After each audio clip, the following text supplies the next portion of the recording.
İsa bir daha diriyecek. Benim oğlum da, o da öldü. Daha hiç vakit dirilmeyecek. Daha benim oğlum yoktu. Daha benim oğlum yok.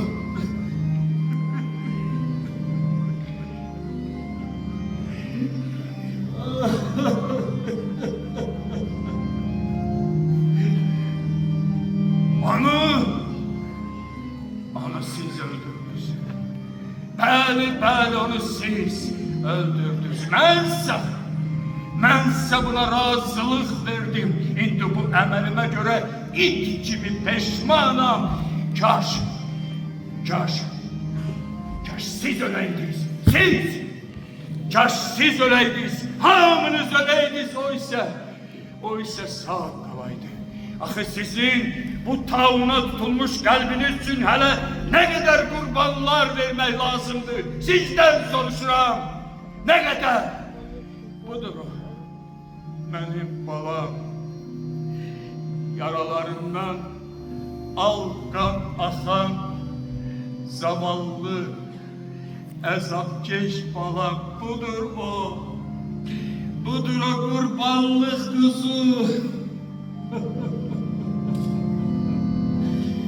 Benim babam.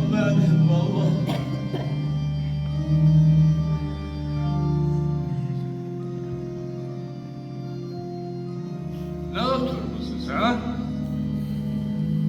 Niye oturmuşsunuz? Kalkın gelin. Götürün onu. Parçalayıp yiyin.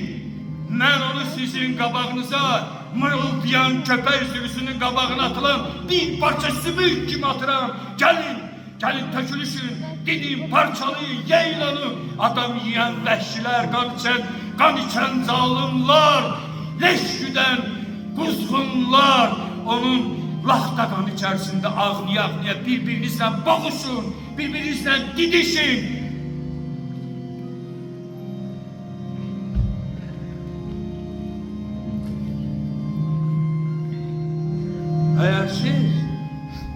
Eğer siz bugün bura gelmişsizse, deməli Allah oğlunun neler çəkdiyini anlayıp duyuyorsunuz, elə değil?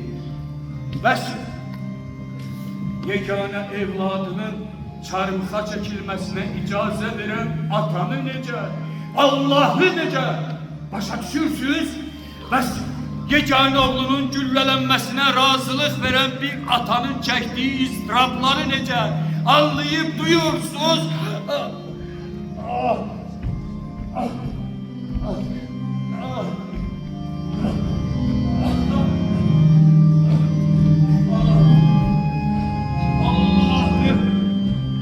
Allah'ım, burada her taraf kandır.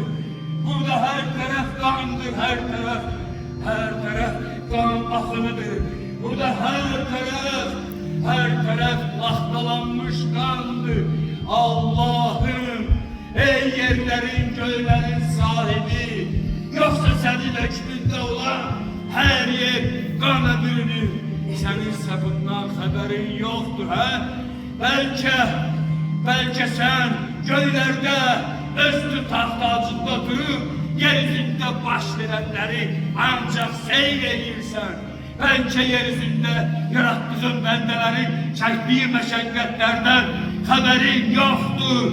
Allah'ım, belki sen insanların ölümüne bir verirsen, sen insanların ölümünü,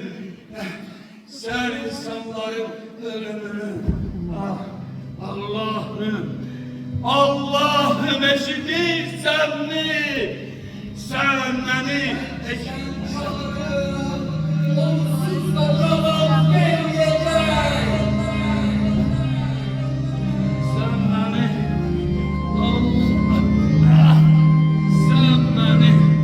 eşitirsen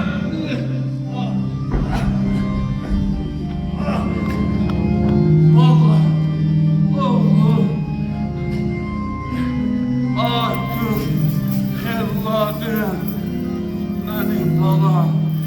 Allah'ım, Allah'ım, sen beni eşittin. Sen beni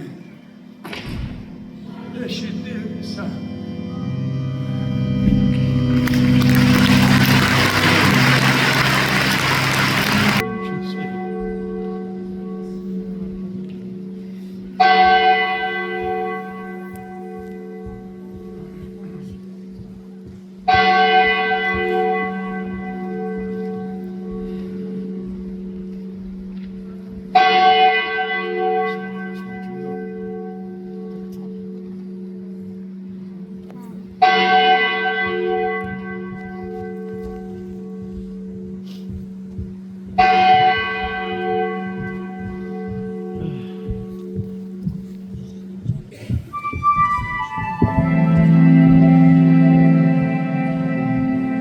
Əzizim Cim, məni vurduğunuz üçün çox da əzab çəkdim.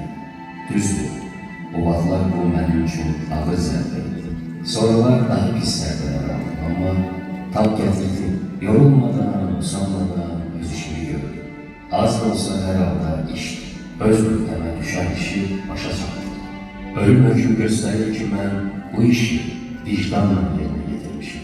Onlar məni ona görə öldürürlər ki, məndən qorxurlar. Bir insan bundan artıq daha nə arzu edə bilər?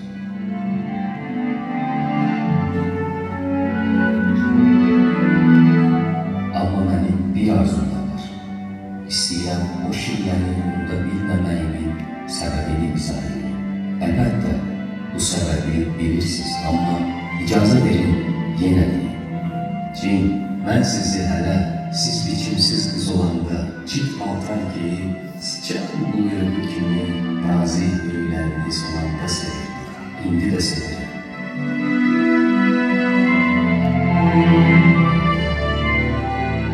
Hatırlayırsınız, bir dəfə icazəsiz əlinizi öpdüm.